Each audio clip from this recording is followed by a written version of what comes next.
just jump straight into the video, man. You feel me? But yeah, before we start this video, man, I'm gonna need y'all to like the video, comment down below and subscribe. We live right now. But when this goes up, man, I'm gonna need y'all to like the video, comment down below and subscribe. A lot of y'all are not subscribing. I'm getting the views, man, but I am not getting these subscribers, you feel me? Or the likes or the comments for real, for real. I need y'all to, I can, man, I'm like, Joni, what? He said, I done killed them. And my heart dropped. I said, what are you talking about? Where are you? He said that he cut him up with a machete. Guests at the Country Inn and Suites in Bedford, New Hampshire are settling down for a quiet evening indoors when the peace is suddenly shattered. As investigators gather the facts, they're unaware of another utterly harrowing secret hidden inside one of the hotel rooms. The following report is based on police records, and most of the footage has never been seen before until now. Please note that while the following CCTV footage is intense, it does not show anyone being physically harmed or injured. Shortly after 4:30 on August 21st, 2021, two men check into the hotel. The one on the left is 28-year-old Nathan Cashman, and the other is 42-year-old Theodore Lucky. While nothing seems amiss at first glance, one of these men harbors murderous thoughts about to be unleashed. And I mean, from the time I seen this guy, I don't know, I just had a bad feeling about him. Yeah, moving a little wacky, man, you know what I'm saying? He moving a little, you know what I'm saying? Look, you feel me? Getting that look, you know what I'm saying? Playing with that little nose, you feel me? What that called, booger sugar? He must be out that booger sugar, I ain't gonna lie. Creepy. Minutes after this encounter, a witness in room 312 hears hair-raising cries from the hallway on the third floor. It sounded like a man screaming at the top of his voice, help me, and several times, 3 or 4 times. And then I heard somebody, it sounded like footsteps following him, behind him. And then I heard silence, but I heard like banging, like somebody was hitting the walls on the hallway a couple times. Then it was silent. And this is all things that you heard?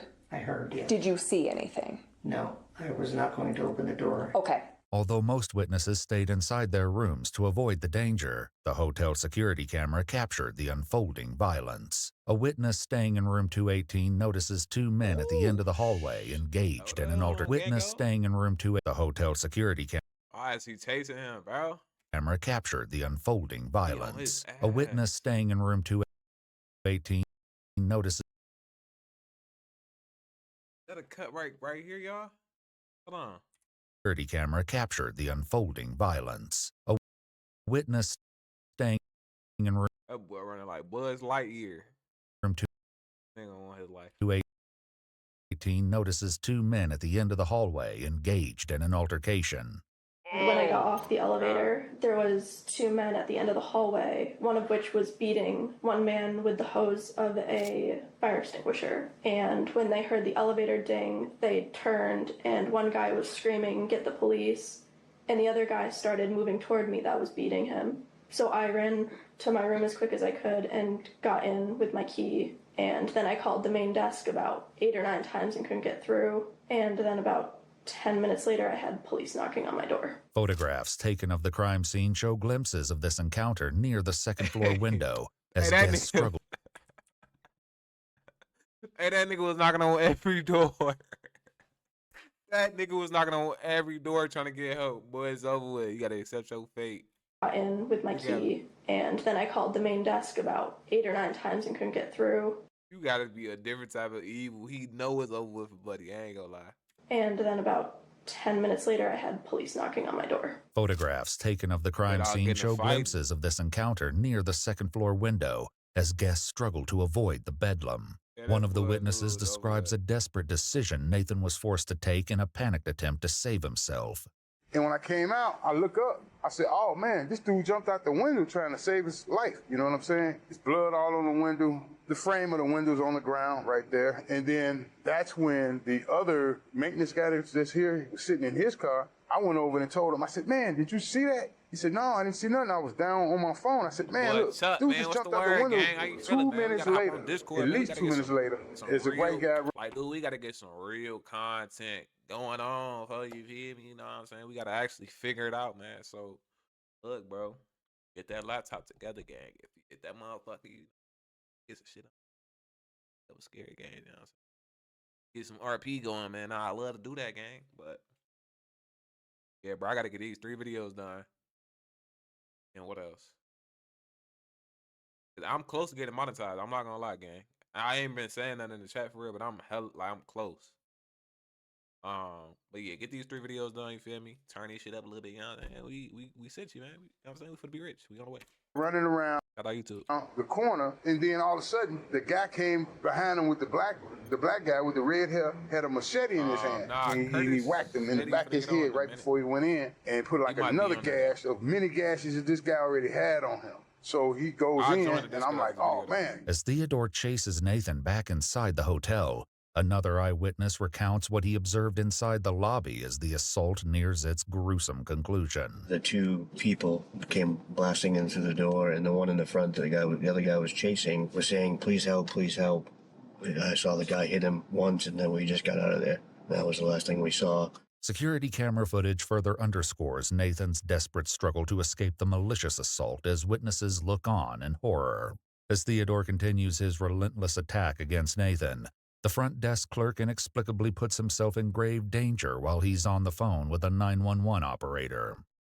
While it may seem that this situation is coming to an end, Theodore is just getting started, and another horrifying discovery remains to be uncovered behind the closed doors of this hotel. That nigga ran by the clerk.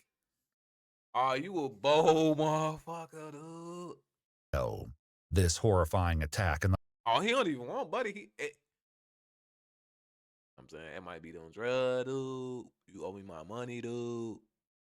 You didn't hook up with my lady, dude. My escort lady, dude. Like, it gotta be something for like. He not even thinking about this man right here, bro. He want buddy. The lobby lasted almost 4 minutes, but it'll take investigators much longer to uncover the reasons behind such a cruel assault. 12 minutes later, the medical team arrives to check on Nathan. Paramedics note a deep laceration. He was just going in on his ass like turkey.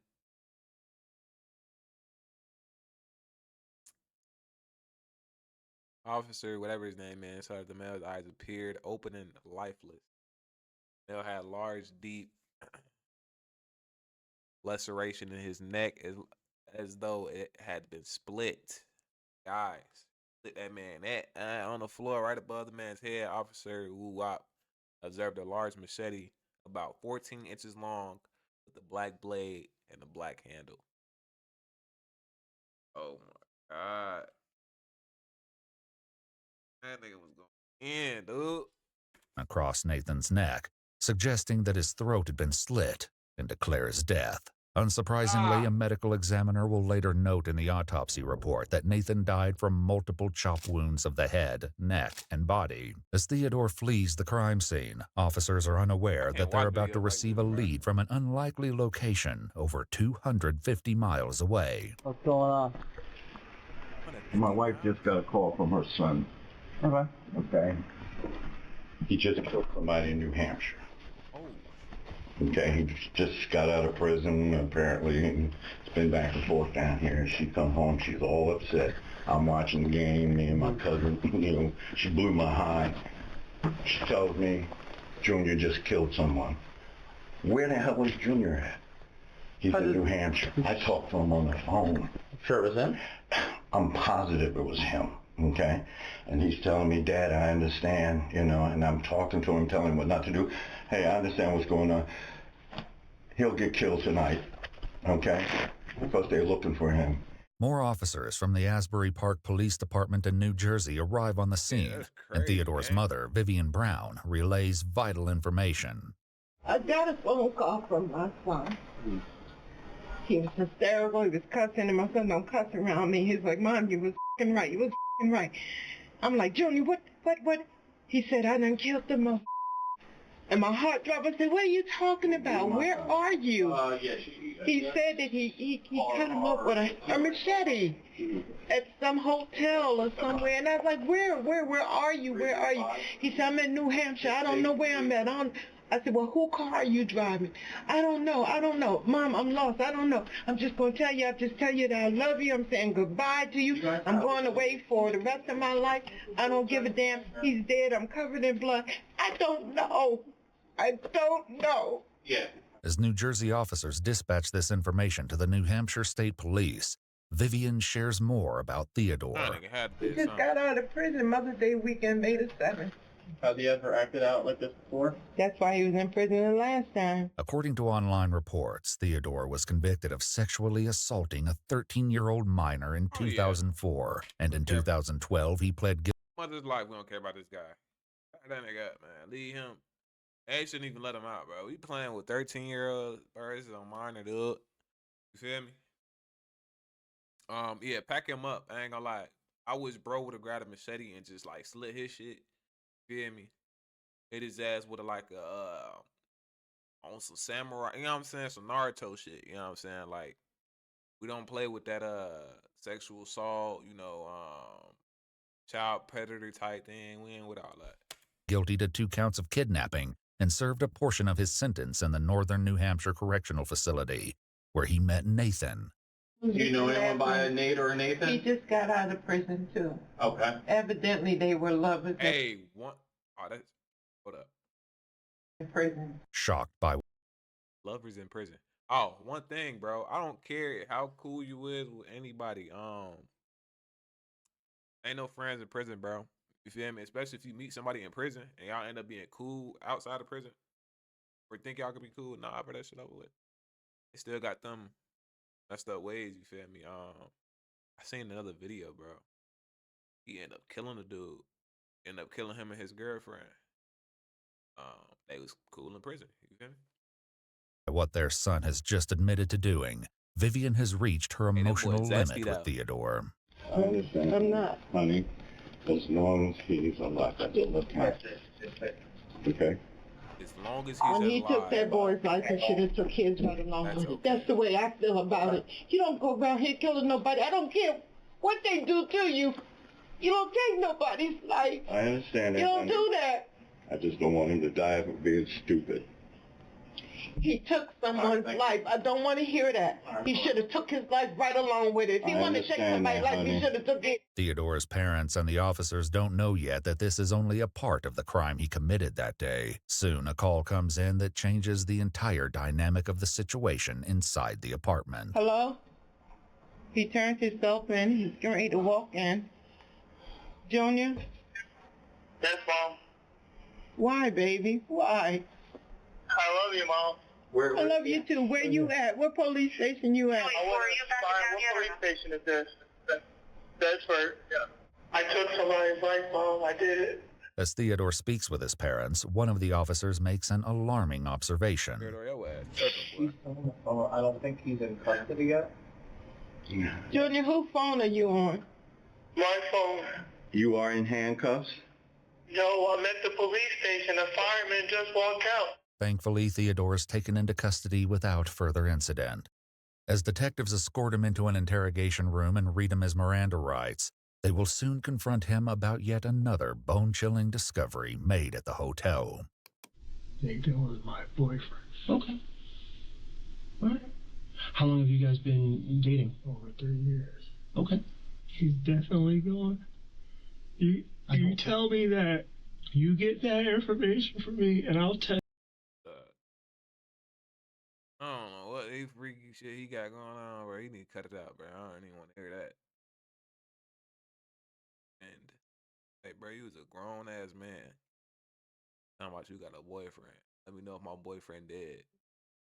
Now I'll tell you anything you want to know. Come on, dog. Tell you anything you want to know. I'm telling you the information that I have is that he's deceased. What happened tonight that kind of caused this? I was hurt. Yeah. He got out of prison a few weeks ago. Theodore claims that he drove from New Jersey that morning to see Nathan. What the interaction was in the hotel room. And we started arguing about him yelling at me. While Theodore shares about the incident, officials also know there's more to his story as they explore the timeline of events.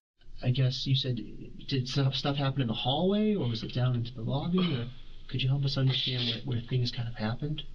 It happened in the lobby and in the hallway and along the hotel. And when you say happened, are you stabbing, or is it more of like a hitting, or how would you describe it? Hitting, like coming from up down. Yep. And where were you hitting him? Everywhere. Okay. Crime scene photographs show the bloody machete Theodore used in the slaughter. But shockingly, Nathan was not the only victim that day. While officers were interviewing witnesses at the hotel, they discovered You don't home. Somebody else. Hopefully, you don't with a woman. Feel me? But people are cheating on with somebody else, and he killed that person too. Shocking security footage showing Theodore checking into the hotel earlier that day with 60-year-old David Hanford. But David didn't know that he was walking into a nightmare. What would really help us is there another person? Who's this other person? Later reports state that David is Theodore's ex-boyfriend and has known him for decades. What jail turn niggas into, bro? Like, really, bro? Alright, we really got, like, it gets to a point to where, like, gang. Y'all grown ass men at the end of the day having affairs. That don't even sound right. Get it together, David. Disappointed in you, gang. Theodore later claimed that David believed they were at the hotel for a romantic weekend and knew nothing about his plans for Nathan. Who's the other gentleman that you were asking about? Is he Dave? Dave? Okay. Where was Dave? In the room. So Dave was also in the room? In another room. Oh, okay. Did he come up with you from New Jersey? Okay. As officers started clearing the crime scene, they received information that there may be a second victim. As they cleared the hotel's third floor, they knocked and received no response from one of the rooms. Upon opening the door, officers found David completely incapacitated. So you're in the hotel with Dave, and how is he, he's bound to like the bed or tied to the bed? Yeah. Okay. And did he do that sort of voluntarily, or was that something that you decided to do?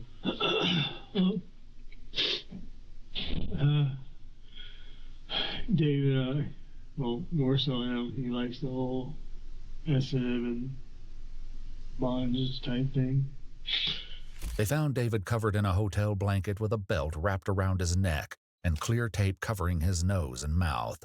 It appeared he'd been dead for some time. While it's still unknown what prompted Theodore to commit this horrifying act, the eventual answer is something none of the detectives anticipated. I told Dave that I was hoping for the best, but preparing for the worst. I told Dave I didn't want to hurt him. I wish that I could leave you in the room, like tied to the bed. But because I told you everything, you like, yeah, and tell everything. But I said, well, things go south. I knew what I was going to do. You didn't want him to get out? No. You mentioned you didn't want him to say what you had said about Nathan. Yep. Theodore claims that he kept David inside the room and eventually suffocated him to death because David knew about his plans. He feared that David might have escaped and warned Nathan about the impending attack. But to understand what motivated Theodore to attack Nathan, detectives must explore their relationship. 2 weeks prior to the events at the hotel, Theodore and his friends drove up to visit Nathan and noticed something odd about him. But then I came outside and I was talking to him and I noticed that there was a hickey on his neck. A week later, when Nathan calls off their relationship, things spiral out of control. And he said that he was breaking up. I said, why? That's when he told me he had slept with some girl. Less than 2 weeks. As he should, bro. He don't want to be gay, bro. I mean, you know what I'm saying? LGBTQ UFG. He don't want to be like that, bro. He probably only did it because he ain't had no choice in the pen. Me personally, I ain't even playing like that. Boy, you better whack your Johnson, shorty. Like, oh, bro, we ain't going there to just turn something up, to term, gang. But you feel me? He was like, bro, he out of jail here and this type ain't to be whacking up on no nigga. You feel me? At the end of the day, when he trying to go back to his regular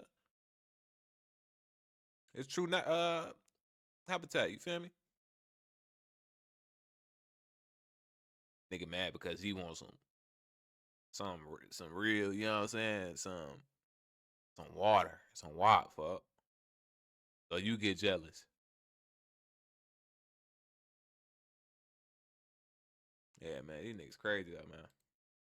Weeks ago, you were telling me that you want to be with me, you want to marry me, and now you're. Hey, I ain't gonna lie, you gotta be a different type of delusion to think a nigga really want to marry you, gang. Of course, I wanted to see him. Was that the plan today, just to meet up and to talk, or was? Yeah. Man, that boy and that be sandwiches, all type of shit. They be getting this nigga in here living luxury. He's committed 2 murders. Wow. We laid in the bed together. He told me that it felt weird because in his head, he'd say he felt like he was cheating on his ex-girlfriend. Minutes after this statement, the attack begins. I wanted to hurt him. I wanted him to feel the pain that I felt. Theodore's rage and feelings of betrayal led to the murders of Nathan and David. On November 7th, 2022, Theodore pled guilty to 2 counts of murder in the first degree. He received 2 life sentences without the possibility of parole. He's currently incarcerated.